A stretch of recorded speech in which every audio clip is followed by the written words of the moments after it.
At last, it is time I show you my absolute favorite modern James Hetfield signature guitar. I know, I'm a Les Paul guy, but bear with me on this one, guys. I got this back in 2017 after a sweet Black Friday deal from Studio Gears in California. It is of course the 2014 ESP Iron Cross Kiso Japan Snow White. This is the only James Hetfield signature guitar that I kept. I had the Trucksters, I had the Snake Bites, I had the Voucher for a while, I sold everything. In my humble opinion, this is one of the best signature instruments that came out of the Kiso factory as far as materials used and craftsmanship are concerned. I will try to explain why. First, let's go over the specs. Mahogany body, mahogany neck, ebony fingerboard and Spurzl locking tuners. They go well together with the Tone Pro locking bridge and tailpiece. Here is the black Iron Cross. This three-way switch is not connected to anything. This one is the pickup selector, volume and a master tone. A perfect guitar for the EMG headset to live in. Mother of pearl inlays which are absolutely stunning in person, and the 12th fret has the cross. It is simply a masterpiece, and I've compared it to a lot of modern Hetfield guitars. The Trucksters, the Snake Bites, the Voucher, a couple of Kirk Hammett's custom shop guitars. The Kiso Iron Cross has the best sound, playability and overall quality of them all. The only one that comes to mind is the black Iron Cross, which I will discuss in a bit. Should be the same guitar without the polyurethane finish and with some aging that I didn't really enjoy. I just prefer it to be the Gibson if it's black. Anyway, I've already set up the Iron Cross with the new Papa Head signature Master Chorus 1150 strings. And I'm gonna do something that I wanted to do for a long time. After I'm done with this video, I'm gonna compare the ESP Iron Cross with the LTD Iron Cross.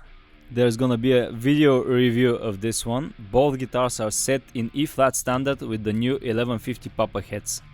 I got some blind tests, a guitar tech's opinion, it's gonna be interesting, but for now let's focus on the ESP Iron Cross. Some of you may have already noticed Uncle Milty sitting on the wall.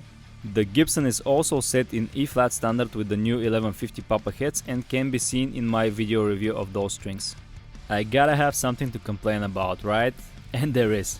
You just cannot put a $5,000 guitar in the same case that you use for the LTD. If I'm paying 4 times as much as the price of the LTD, you might at least include a case with a leather handle, make it with some better stitching on the side, inscribe Iron Cross on the top of something, make me feel special. They even forgot to include the certificate of authenticity, and thanks to Dom from Studio Gears in California, I got it a year later. So he texted them, they sent it to him and he sent it to me a year later, and here is the certificate, Iron Cross, etc, etc. Oh well, it is what it is, just a regular case with a black interior. I've seen some of the Iron Crosses come with the grey one, and in the pocket we have a ESP cloth, and what is this? Whoop, don't break, please. Back in 2014, the ESP Iron Crosses used to come with the clear tone treated strings. Now they come with Elixir Nano Webs, which in my opinion are superior. Some more case candy. Here we have the strap buttons for the strap locks, which is also neat to have. You have the truss rod tool. The Metallica hardwired album that you see is not part of the case candy. It just happens to be one of my favorite Metallica albums, believe it or not, so I've put it in there. For safekeeping, you know. Speaking of case candy, Dom from Studio Gears actually included some American bubblegum in the case as well. This is an actual candy. Shout out to Dom and Studio Gears. Let's get back to this beauty. Easily my favorite modern Hetfield signature guitar. And it's not only because I'm a Les Paul and Eclipse guy. I've disassembled the Snake Bites, I've tried the ESP Snake Bite, I've owned it for a while, I've disassembled the LTD Snake Bites. I do have to try the Kiso Custom Trucksters though, but for now the Kiso Iron Cross is my absolute favorite, and it's gonna be the only guitar that stays in my collection. And now it is time to share some beauty shots of the Iron Cross, disassemble it and show you what it's made of. The hardcore James Hetfield fans already know that this is not the first Iron Cross. The idea was conceived in the early 2000s, starting with the Gibson Iron Cross Uncle Milty. It was essentially a 1973 Gibson Les Paul Custom modified by James himself. According to some information from Guitars Collector, James played it for the first time in 2002 at the Oakland Riders gig. At this point it only had the gold distress cross, and later on James added the gold stripe. It was known as the Few Les Paul or Uncle Milty. In 2007 it was used for the bass of the 2008 ESP Iron Cross Black Distressed. You can see it in one of my all-time favorite Metallica live performances of Disposable Heroes in Mexico City 2009. Even though James is an ESP artist, he can be seen using Gibsons from time to time, Les Paul Customs, Gibson Explorers, things like that. Which leads me to a question that I had for a while now. Why did ESP have to replicate a guitar that James already did himself? I hope you understand what I mean. It is a weird move. It's not an original design, it is a replica of a Gibson. I do understand that it's a totally different guitar, it's roadworthy, it's lighter, it's more comfortable on stage for him. I know it's not the first time that ESP are copying Gibson, but the Black Iron Cross felt weird, and to make matters worse, the aging was laughable at best. Let's hear it from James. You want to try that Explorer? You want to use the other one? I think this guitar just sucks. Yeah. Okay. It does not want to stay in I tune. know, man. It's been like that forever. I'm sorry. Don't get me wrong, I don't think the Black Iron Cross was a bad guitar, maybe James just got a bad one. I personally would love to own one and hopefully get it for a review. You have to admit though, ESP did a couple of mistakes. First of all, they shouldn't have aged it. Because proper aging takes time, even the fake one, yes. As a result, the Black Iron Cross Distress was a limited run of around 100 guitars. They were and are getting needlessly expensive. It's no surprise then that we haven't seen James use the Distressed Iron Cross live too much. The idea for original design Iron Cross though remained. The new original design ESP Iron Cross in white came officially in 2014 and James made sure it's heavily promoted. The 2014 Guitar Center video got me dreaming of owning this guitar. It is amazing, check it out. Then we started seeing James using it for the live shows, and not just any songs, Battery and Master of Puppets. Those videos from February and March of 2014 gave us some interesting information. Look at the Iron Cross that James is holding at Guitar Center. It has the ESP Signature Series logo. And if you pause the video at a couple of moments, you will notice that it has an SS serial number. Thanks to the Guitar Collector for this information, SS stands for Standard Factory, Signature Series or Standard Series. Models from later that year, like the one that I have from September 2014, have the K serial number indicating Kiso Japan factory. To this day, I don't have a straight official answer why are ESP doing this. They did the same with the Trucksters. First they were SS serial numbers, then they were K. They did the same with the Snakebites, SS and then K. Are they really physically moving the production from the Standard to the Kiso factories, or they're just changing serial numbers?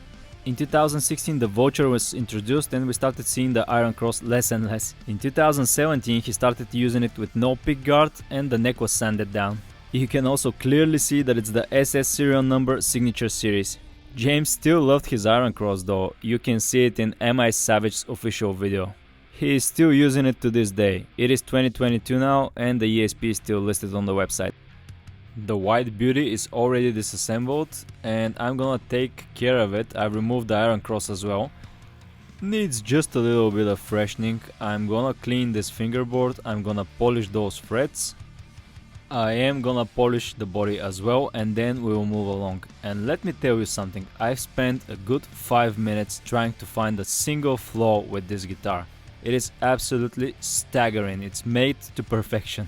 I'm really curious to see how the LTD version will compare to the flawless ESP in the comparison video coming up. I'm not even joking, I spent 5 minutes looking at this thing with a magnifying glass and I couldn't find a single flaw. Let's go over the specs. First of all, we have mahogany body.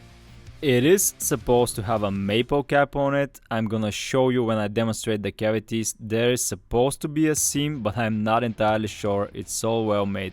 So again, solid mahogany body, maple top, solid mahogany neck, the highest grade ebony fingerboard, 24.75 inch scale length, 22 big boy extra jumbo frets with a 12-inch radius opposed to the 14 in the LTD. My absolute favorite Spurzel locking tuners in black and Tone Pro locking bridge and tail piece. I've kept the bridge locked for now. It keeps the setup and prevents it from falling off. The controls are volume, volume, tone, three-way switch, and there's another routing for a three-way switch, but this one is not connected, it only has the ground wire. You can connect it as a three-way switch or a kill switch. For the pickups we have James's signature EMG headset. Last but not least we have the Iron Cross that I have removed and I'm gonna demonstrate a bit later. The pickups are out of the way, now let me show you how the Kiso Custom Shop routes their guitars to perfection. I'm not even exaggerating, those things are like made by aliens.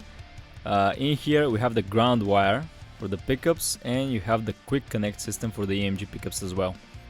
Both of those cables are coming from the routing that continues to the three-way switch, which is not connected to anything right now. I really wanted to show you the seam line between the maple top and the mahogany body, but the line is so fine that you're not able to see it even with a flashlight shining on it. It's supposed to be here near the routing.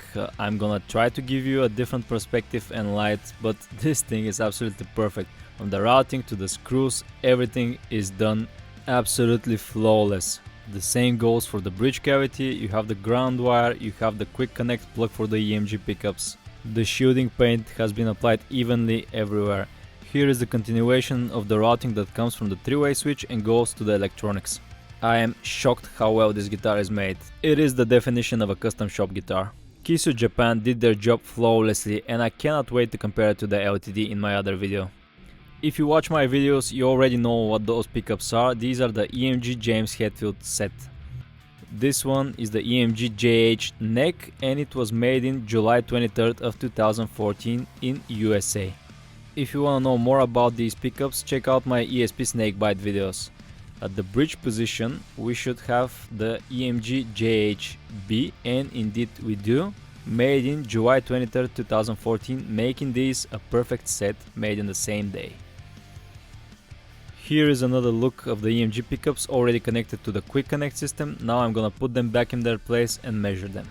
The ESP Iron Cross features a curved maple top, so the pickup rings should be curved as well. Long screws for the bridge, short screws for the neck, everything is as it should be, and of course they're slanted. Now let's measure those pickups and we have a reading for the James Hetfield bridge. It shows 17.16 k ohms. Oops, I almost used the wrong switch. Switching over to the bridge head, 17.45, and the middle position should be 8.65. Now I'm gonna show you when I use the other switch, nothing happens, it's not connected.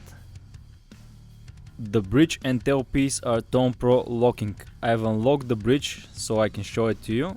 Black, and the same one is used in the ESP snakebite as well. It locks in place with this Allen bolt. The tailpiece is also Tone Pro, black, locking as well. Here is the bolt holding it in place. It is also the same used in the ESP snakebite. The bridge is metric, thumb wheel and screwdriver adjustable. Make sure it's unlocked before you adjust it. For the controls we have neck volume, then we have bridge volume, three-way switch and a master tone. This switch has only the ground wire connected to it. You can make it a pickup selector or a kill switch. Since we're looking at this general area or the top, let me show you some of the features that distinguish the Iron Cross besides the 12 fret inlay. First of all, you got the 3 black stripes. A lot of people seem to get those wrong when they're doing replica guitars. Look at the 2 thin ones and the thick one. Check out the distance to the pickup rings, the distance to the bridge, and here near the tailpiece it is nearer. Also, those black stripes are underneath the polyurethane finish. Unlike the Gibson, James painted them on top of the nitro finish. Now let me show you something cool. Look at the way ESP installed the Iron Cross. They've used metal inserts like for the bridge and tailpiece. This way they made sure they have the absolute perfect positioning for every guitar. Because imagine using wood screws and installing this cross crookedly on a guitar that expensive. Anyway, pay attention to the Iron Cross. It looks a bit asymmetrical, which leads me to believe that it's made by hand. When I detached the Iron Cross, I thought I should mark it which side is front, which side is back, but I don't need to, and not because the paint is chipped on this side. You can see it's flaking a little bit. But now there's another way to tell which one is front and which way is back, because You see the top is curved. This is a curved maple top. So they made one of the sides curved to accommodate for that. And I'm pretty sure it was bent by hand. You see? Flat here, flat here as well, flat on the back, curved. That's an interesting fact. I will definitely check the way that it's mounted to the LTD Iron Cross to compare both. It seems to be made out of aluminum with some black paint, and it's held in place by those two bolts that go into the metal inserts. I've reinstalled the black Iron Cross back in its place by carefully guiding those bolts in. And now that you know that it's curved towards the bridge, you can use it as a pick holder. That's a cool Easter egg that you can show your friends. I'm pretty sure on the LTD is the same though. Solid mahogany neck with a set neck construction, gorgeous ebony fingerboard with 22 extra jumbo frets, real mother of pearl inlays, and the 12th fret features the cross, which makes it hard for people to replicate the Iron Cross using an EC1000 or just a standard Eclipse. The neck has immaculate binding, dot inlays, and the frets were crowned to perfection. They are flawless, guys. I'm not sure how many times I've said it in this video already, but the craftsmanship of the Kiso custom shop is just mind-blowing. Ooh, a bone nut, nice. The headstock features the Spurzel locking tuners, the James Hetfield signature, and the same ESP logo that the white snakebite uses. It's a bit fragile, it's made out of metal, and it's held in place by two molded pins on the back of it. This is what the cavity for the truss rod looks like, and I can already tell you that it's not the same truss rod the LTD uses. It is covered by this bullet truss rod cover, Iron Cross inscription, white on the back, gloss black on the finish, and it's a bit bigger than the one the LTD uses as well. The Iron Cross comes with the Pickguard already installed, and it's this multiply white on the bottom, black gloss on the front, white, black, 4-ply, black bracket. And tell me which way do you prefer it, with or without the Pickguard. I've seen James using the Iron Cross without the Pickguard mainly, held in place by two black screws. The nut measures at 43mm or 1.69 inch. The 12th fret is 53mm wide or 2.08 inches. Thickness at the first fret is 21mm or 0.82 inch. The thickness at the 12th fret is 22.8mm or 0.89 inch. The fretboard radius is 305mm or 12 inches opposed to the 14-inch radius of the LTD Iron Cross. ESP are calling this thin U neck and not a thin C, and I can understand why. There is a flatness on the 12th fret that I can definitely feel when playing this guitar. The back of the Iron Cross is just as immaculate as the front. Time to look at the electronics. First of all, the cavity for the three-way switch, you can see that it's grounded with this strip and shielding on the back of the cap. The three-way switch is not connected to anything, but it still has the ground wire, and you can connect it to be a kill switch or a three-way pickup selector.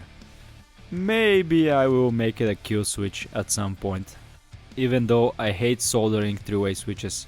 Anyway, on to the battery compartment, and as you can see, I've already removed the metal tray covering it, and this is one of the few places that you can see the mahogany body, and finally, yeah, the color of the mahogany.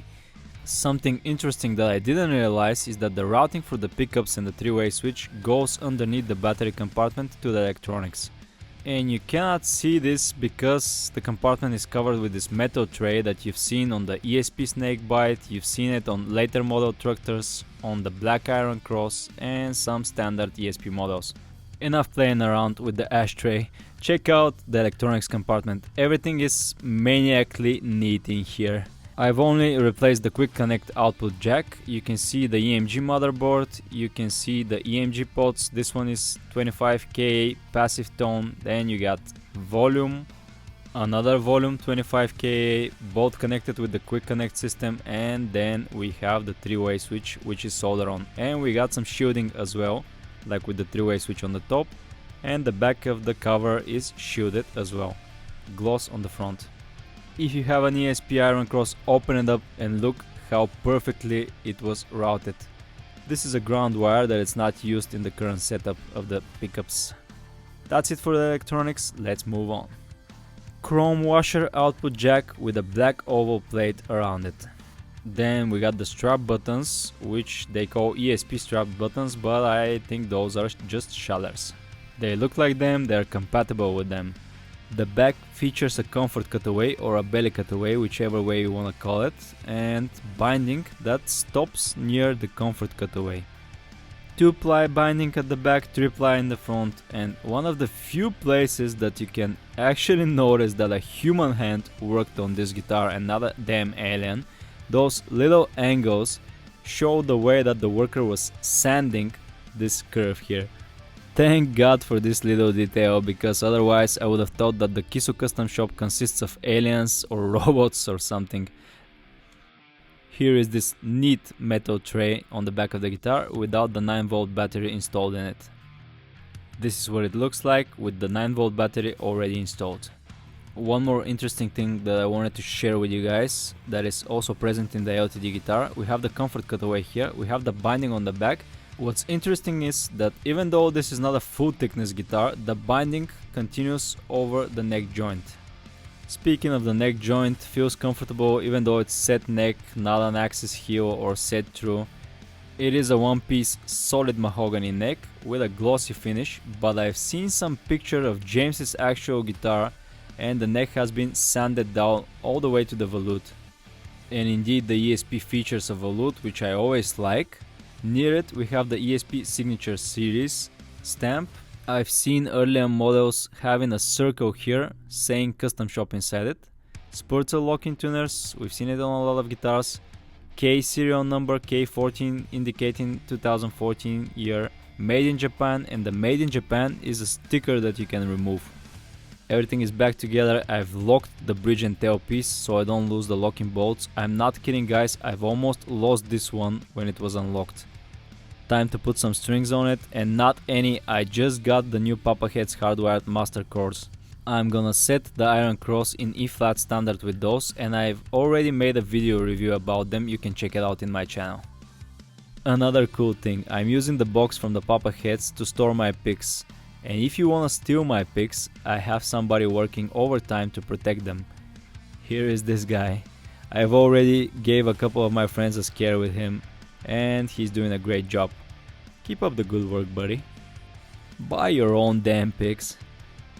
I'm gonna show you one of the big differences between the ESP and LTD. The ESP weighs 4021 grams or 8.86 pounds, where the LTD is a bit lighter at 3613 grams or 7.96 pounds. The ESP is heavy, but does it sound heavy?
My opinion about this gorgeous instrument, well, you already heard it a couple of times. It is immaculate. It is the perfect ESP Eclipse. It is what you should get from every custom shop when you pay them top dollar.